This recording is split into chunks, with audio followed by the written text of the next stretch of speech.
This is Optimal Living Daily Relationships, episode 209. 27 Skills Your Child Needs to Know That She's Not Getting in School, Part 1, by Babauta of Zen Habits, and&nbsp. Welcome, Relationship Optimizers. I'm Joss Marie, your host and personal narrator, and this is the show where I narrate blog posts about dating, breakups, parenting, marriage, and much more, every Monday through Friday, just like an audiobook or audio blog. And they're actually about 10 minutes or less, which I find to be super fitting for commutes to work or even quick trips to the grocery store. So, if you enjoy our content here and listen frequently, please consider subscribing to the show. Not only will you get episodes delivered directly to you daily, but by subscribing, you will also help boost our rankings in the Apple Podcast app. So thank you so much in advance for all your support. Today, I'll actually be narrating the first part of a 2-part mini-series by Babauta. So make sure and come on back again tomorrow for the second part of this post. That'll be episode 210. And with that, let's hear part 1 of Leo's post and start optimizing your life. 27 Skills Your Child Needs to Know That She's Not Getting in School, Part 1, by Babauta of Zen Habits, and&nbsp. Everyone knows that our school system, in general, is not giving our kids the basic reading, writing, arithmetic, and science skills needed to be competitive in the high-tech workforce of the upcoming generation. At least, that's the general assumption, and we won't argue it here. But there's much more to life than those basic subjects. And unless you have an exceptional teacher who is willing to break out of the mold, your child isn't learning the crucial things he or she needs to learn in life. Think about your own experience for a moment. When you got out of high school, did you know everything you needed in order to survive in life, let alone succeed? If you were lucky, you knew how to read and had some basic history and math skills. And if you were even luckier, you had good study habits that would serve you well in college. But were you prepared for life? Most likely not, unless you had parents who did you that favor. In fact, many of us screwed up our early adult lives because we didn't know those skills, and we're paying the consequences now.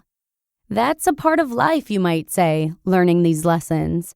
But it's also possible to prepare your child a bit before they go out on their own.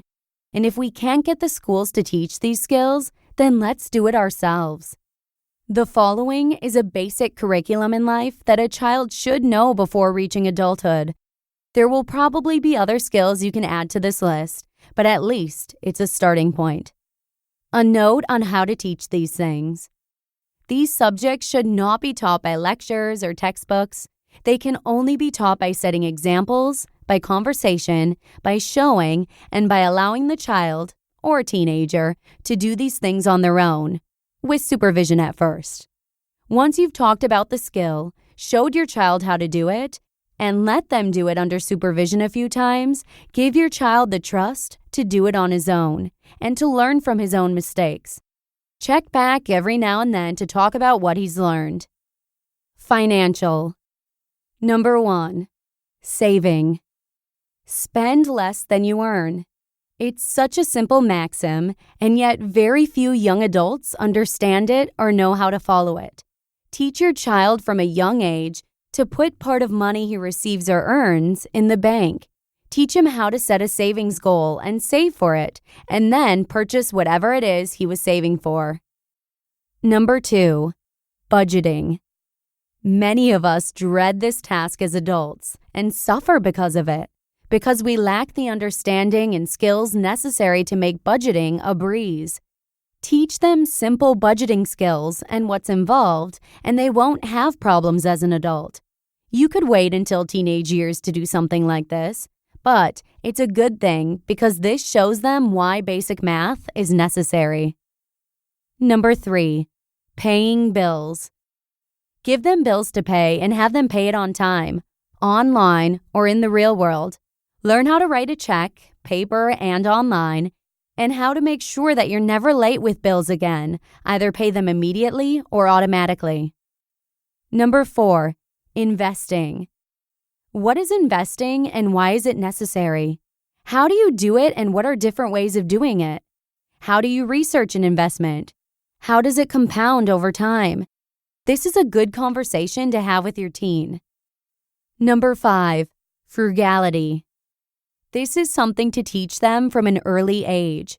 How to shop around to get a good deal, to compare between products of different prices and quality, to make things last and not waste, to cook at home instead of eating out too much, to control impulse buying.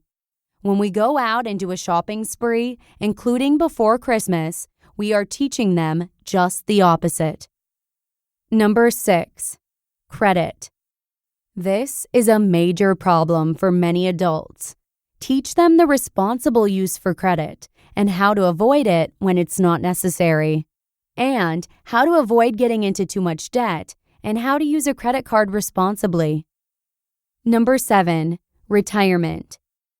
Is it better to work hard and retire or to take mini retirements throughout life? That's a personal question, but your child should be aware of the options and the pros and cons of each and how to do each. Why it's important to start investing in retirement when you're young and how much of a difference that can make through compound interest.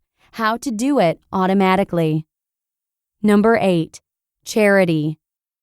Why this is an important use of your money and how to make it a regular habit. This should be not only a financial issue, but a social one. Show them how to volunteer their time and effort as well. Thinking. Number 1, critical thinking. One of the most important skills not taught in school. These days, we are taught to be robots, to listen to the teacher and not to question, to accept what we are told and not to think, to be good employees and to shut up. If you're an employer, you might want your employees to be like this. And if you're a politician, you might want your citizens to be like this. But is that how you want your child to be? An unquestioning, naive, ignorant citizen, employee, or student? If so, carry on. If not, just start introducing the habit of questioning why and the skill of find out the answer and how to question authority. There is no one right answer. Conversation is a good way to accomplish this skill. Number 2, reading. Sure, we're taught to read, but schools most often make this boring. Show your child the wonderful, imaginative worlds there are out there, and show them how to find out about stuff in the world through the internet and how to evaluate what they read for credibility, logic, factualness. Success. Hear that in tomorrow's episode. You just listened to part 1 of the post titled, 27 Skills Your Child Needs to Know That She's Not Getting in School by Leo Babauta of ZenHabits.net. Thank you so much to Leo for letting us share this post with you today. It's funny because Lee and I talk a lot about standard education now that we're parents and how there seems to be a major shortage in lessons regarding finances, such as the ones that Leo points out in today's post. So Lee and I are going to try our best to equip Talon and any future kiddos we may have with these essential life skills. So we can't thank Leo enough for putting them all out on paper for us to reference. Super helpful. And please consider subscribing if you'd like to hear more from Leo in the future.